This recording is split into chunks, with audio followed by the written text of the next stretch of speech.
In today's tutorial, I'm going to show you how you can work with backgrounds. The first thing I'm going to do is create a new document that is actually the size that I need to create for my label. And I'm just going to name it my last name, Blue and Label. The width is 9.25 inches and the height is 3 inches. You want to make sure the resolution is 300 pixels per inch. The color mode is fine at RGB and the rest is just defaulted. So I'm going to hit OK now. And here is my label. I'm going to go to the internet now and download a few different images. So the first image I'm going to pick is a field. I went to Pexels, Pexels.com. It's a Creative Commons license website. And I'm going to hit the free download and download the original image. So once I do that, I'll hit download and I'm on a Mac, so it's saved to my downloads. And I'm also going to download a picture of a cow. So just again, free download, original size. You want the original size because you'll have more freedom. Again, as I've mentioned before, you can never scale an image up, you can only scale it down. So I want it as large as I possibly can. I'm going to open these files now. And if I hit Control A, it grabs everything on this layer, and then Control C. I can go over to my label and Control V, and now I paste everything in. By using your Move tool, which is the first one, you can move it around. You can also scale it to different size. So what I'm going to do is I'm actually going to make my canvas area smaller. So if I zoom out, you can use the zoom tool over on the side here and then zoom out and click, or you can use Command minus or Control minus for a fast key. And if you hit Control T, your transform box comes up. So this here is showing me how large this image actually is. If I hold Shift and grab in from the sides, I can actually scale this image and move it around my canvas. And when I'm happy, I'll hit enter. So I have one layer of some sort of grass and a sky. The next thing I want to do is bring in this bowl. So Control A will grab everything, Control C. I go to the original document, Control V. So again, this is way too large. I'm going to scale it. And just moving your cursor inside, you can move it around the canvas.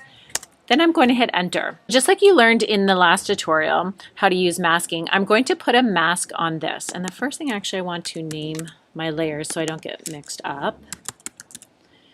And I'm going to click on the cow layer and I'm going to click on the mask, which is that rectangle and circle. Whatever I paint in black will go away and whatever I paint in white can come back. So I'll explain that a little further. You want to make sure you're on the brush tool. Again, you can go up to the top and pick your brush. I want a blurry brush because I want it to blend into the other one. And right now, if I put my brush over, you can see that I have quite a small brush. I personally don't choose my brush size on the top here, although you can. I'm going to click away, and I like to use my bracket keys. So I'm going to use the larger bracket, and I'm just going to blur him in. I can even blur it over on the side. And if you decide, oh no, I blurred too much, what you can do is, again, if you paint in white, he'll come back. So this is a great tool to use instead of an eraser tool where you don't actually lose information. If you want, you can zoom in to him and you can see if there's areas that you want to remove or if you want to bring back. So the one thing I really noticed is he's very vibrant and the background is very desaturated. So he has quite a saturation to him. I can choose to keep it this way, maybe add something else, or instead, maybe I want to desaturate him. So I'm going to click on the layer and I'm going to play around with my adjustment layers. Clicking on the hue and saturation value, I get my box up here. Always click on the box and the little arrow here because that'll reference only the image below. If you don't click on this, it's going to cause this effect on all layers below. And I only want it to happen on the cow. I'm going to adjust my saturation and I'm going to desaturate this image so it blends better. If you bring it all the way to the left, you'll notice that it has now become a black and white photo. I've taken all of the color values right out of it. And here I'm a little bit happier with it, and now I'm ready to move on to the next phase. So some other options, what you could do is, let's say you don't want to play around with some masking.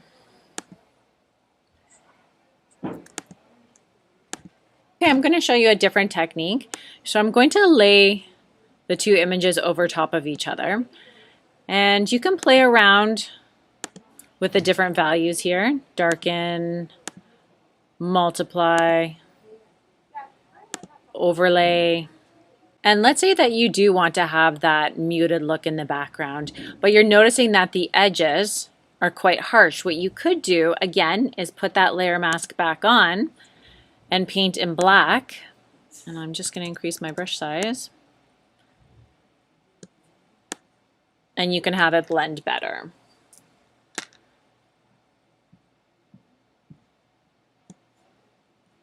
And so that's another technique that you can do when you're working with background images. You can overlay multiple images to create a really unique design. And now what I want to do is I want to bring an additional image in. I'm going to go over to my cow picture here again, and Control A grabs everything, Control C copies it, and I'm going to go back to this layer. I will create a new layer. So going down, grabbing this, it looks like a little piece of paper. It's a new layer. I'm going to click that, and Control V will paste in my image. Using my Move tool, I'm going to move my image around. So now what I'm going to do is play around with my adjustment layers here. And this time I'm going to use an overlay. It is quite bold and it's not really blending well. So what I'm going to do is change down my opacity value. And I'll change it up to about 70%. Again, I want to use a mask. Whatever you paint in black will go away, and whatever you paint in white will come back. And I want to paint in black.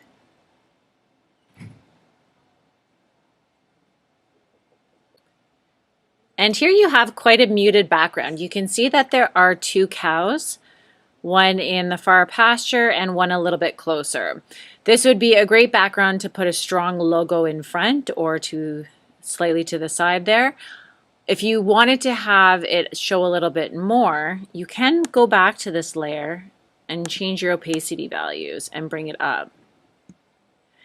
This one, because it's an overlay, it is quite hard to see, but maybe you want to play around with your different values.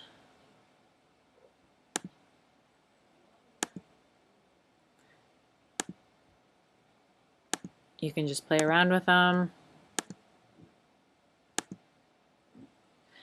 I personally liked how it was kind of hidden, because in this design, what I would do is I actually would put a strong logo over top. So the overlay, it stands out a little bit more, and it does have more saturation to it than a soft light. A soft light does blend a lot nicer into the background. So whatever design you're trying to do, this would be a good start for it.